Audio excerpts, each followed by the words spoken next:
मेवाड़ का इतिहास। मेवाड़ का भौगोलिक विस्तार। 5 राज्यों में मेवाड़ का भौगोलिक विस्तार है। उदयपुर, चित्तौड़गढ़, प्रतापगढ़, राजसमंद और भीलवाड़ा। मेवाड़ का भौगोलिक विस्तार 5 राज्यों में। मेवाड़ के प्राचीन नाम। मेवाड़ के 3 प्राचीन नाम है, मेदपाट, परागपाट और सिवी जनपद।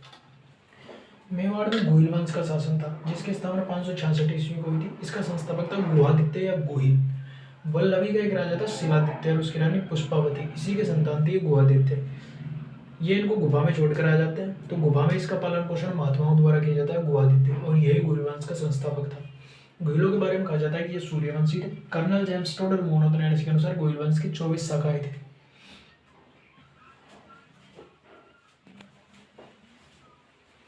उदयपुर से एक शिलालेख प्राप्त होता है, सामोली का शिलालेख। इस शिलालेख के अनुसार शिलादित्य गोहिल वंश का 5वां राजा था, जिसका टाइम काल 646 ईस्वी दे रखा है। गोहिल वंश का पहला शासक या उसका संस्थापक गोहिल या गुहादित्य था। दूसरा था भोज, तीसरा महेंद्र, चौथा नाग और 5वां शिलादित्य। इस शिलालेख के अनुसार ये जानकारी मिलती है। इसमें शिलादित्य का टाइम काल 646 ईस्वी दे रखा है। एक शासक ने यदि 20 साल भी शासन किया होगा तो 80 साल पीछे किया जाता है। 20, 40, 60 और 80 साल यदि माइनस करते हैं तो 566 ईस्वी गोहिल वंश की स्थापना इस शिलालेख के अनुसार मानी जाती है। गोहिल वंश में बाद में एक अच्छा शासक होता है बप्पा रावल। बप्पा रावल का वास्तविक नाम तो कालभोज था, बप्पा रावल इसकी उपाधि थी। इनके गुरु का नाम था हारित ऋषि। हारित ऋषि की बप्पा रावल गाय चराता था। हारित ऋषि के आशीर्वाद से 734 ईस्वी में चित्तौड़गढ़ का किला जीता। चित्तौड़गढ़ का शासक था मानमोरी, जिसको पराजित कर दिया। एकलिंग जी भगवान का पुजारी था। उदयपुर के नागदा कैलाशपुरी में उनका मंदिर बनवाता है एकलिंग जी नाथ का। मेवाड़ में प्रथम सोने का सिक्का बप्पा रावल ने चलाया, जो 115 ग्रेन का था। बप्पा रावल की 3 उपाधियां रही थी, हिंदू सूर्य, राजगुरु और चक्रवे। बप्पा रावल के बाद मेवाड़ की गद्दी पर बैठता है अल्लट, जिसे आलू रावल भी कहा जाता है। मेवाड़ में सर्वप्रथम इसने नौकरशाही व्यवस्था की शुरुआत की थी। इन्होंने आहड़ को राजधानी बनाया था। वराह मंदिर का निर्माण करवाता है। वराह मंदिर यानी विष्णु जी का मंदिर का निर्माण करवाया। इन्होंने हुण राजकुमारी हरिया देवी के साथ विवाह किया। हुण एक जाति होती है, हुण, कुषाण, शक, ये सभी जाति थी। हुण राजकुमारी हरिया देवी के साथ इन्होंने विवाह किया था। अल्लट या आलू रावल के बाद में गद्दी पर बैठता है जेत्र सिंह। जेत्र सिंह इन्होंने 1213 से लेकर के 1253 ईस्वी तक शासन किया था। जेत्र सिंह के काल में दिल्ली की गद्दी पर बैठा हुआ था इल्तुतमिश। जेत्र सिंह और इल्तुतमिश के बीच में एक युद्ध होता है, भूताला का युद्ध, उदयपुर में 1227 ईस्वी को। इसमें जेत्र सिंह जीत जाता है, इल्तुतमिश हार जाता है। इस युद्ध के बारे में जानकारी जयसिंह सूरी की रचना हमीद मंदमर्दन से प्राप्त होती है। जेत्र सिंह ने चित्तौड़गढ़ के बाद में राजधानी बनाई। जेत्र सिंह का जो काल था ये मध्यकालीन मेवाड़ का स्वर्ण काल था। इसके बाद में छोटे मोटे राजा हो रहा है। बाद में रावल रतन सिंह 1302 ईस्वी को गद्दी पर बैठता है।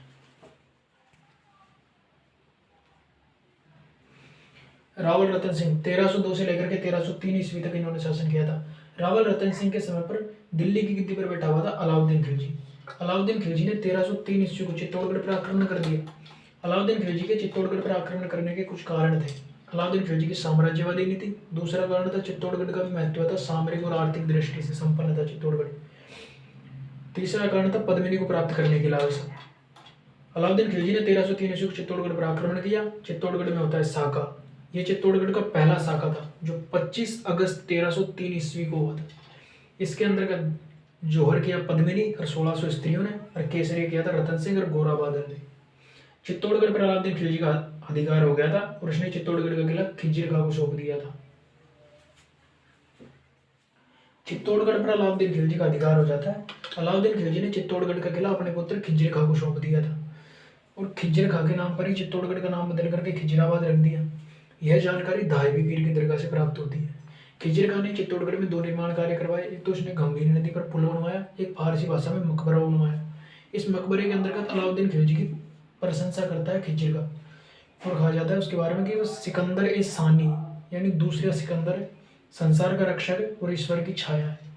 खिज्जिर का बाद में चित्तौड़गढ़ का किला मालदेव सोनगरा को सौंप करके चला जाता है दिल्ली। खिज्जिर का चित्तौड़गढ़ का किला बाद में मालदेव सोनगरा को सौंप करके चला जाता है। मालदेव सोनगरा इसको सौंप करके दिल्ली चला गया खिज्जिर का। मालदेव सोनगरा कौन था? अलाउद्दीन खिलजी ने 1311 ईस्वी को जालोर पर आक्रमण किया था, जब जालोर का साका हुआ था 1311 को। अलाउद्दीन खिलजी ने जालोर पर आक्रमण किया और जालोर की गद्दी पर बैठा हुआ था कानड़देव सोनगरा। इस युद्ध में कानड़देव सोनगरा और इसका बेटा वीरमदेव सोनगरा लड़ते हुए मारे जाते हैं। कानड़देव सोनगरा का जो भाई था मालदेव सोनगरा, ये अलाउद्दीन खिलजी के पक्ष में चला जाता है। मालदेव सोनगरा बड़ी बड़ी मूछें रखता था, इस कारण से मूछाड़ा मालदेव भी कहा जाता है। अलाउद्दीन खिलजी की शरण में चला जाता है, तो बाद में खिज्र खान ने चित्तौड़गढ़ का किला इसको सौंप करके दिल्ली चला गया था। अलाउद्दीन खिलजी की चित्तौड़गढ़ विजय के बारे में जानकारी अमीर खुसरो की बुक खजाइन उल फुतुह से प्राप्त होती है। खजाइन उल फुतुह जिसे तारीख अलाई भी कहा जाता है। मलिक मोहम्मद जायसी इसकी एक बुक है पद्मावत, जो 1540 ईस्वी की है, जिससे पद्मिनी के बारे में जानकारी प्राप्त होती है। पद्मिनी श्रीलंका की रानी थी, जिसे सिन्हल द्वीप कहा जाता है, और गंधर्व सेन की पुत्री थी। इस समय चित्तौड़गढ़ की गद्दी पर बैठा हुआ था मालदेव सोनगरा। मालदेव सोनगरा के बाद में चित्तौड़गढ़ पर शासन करता है जेसा और बनवीर। जेसा और बनवीर पर हमीर आक्रमण कर देता है, जो सिसोदा ग्राम में रहा करता था। हमीर ने जेसा और बनवीर को पराजित कर दिया 1326 ईस्वी में, और चित्तौड़गढ़ को विजय कर लिया। चित्तौड़गढ़ में हमीर ने सिसोदिया वंश की शुरुआत कर दी, सिसोदा ग्राम का होने के कारण सिसोदिया वंश की इन्होंने शुरुआत कर दी। और हमीर ये जो थे ये राणा टाइटल लगाते थे, तो राणा हमीर ने 1326 ईस्वी में चित्तौड़गढ़ में सिसोदिया वंश की स्थापना कर दी थी। नेक्स्ट क्लास में अपन राणा हमीर के बारे में पढ़ेंगे।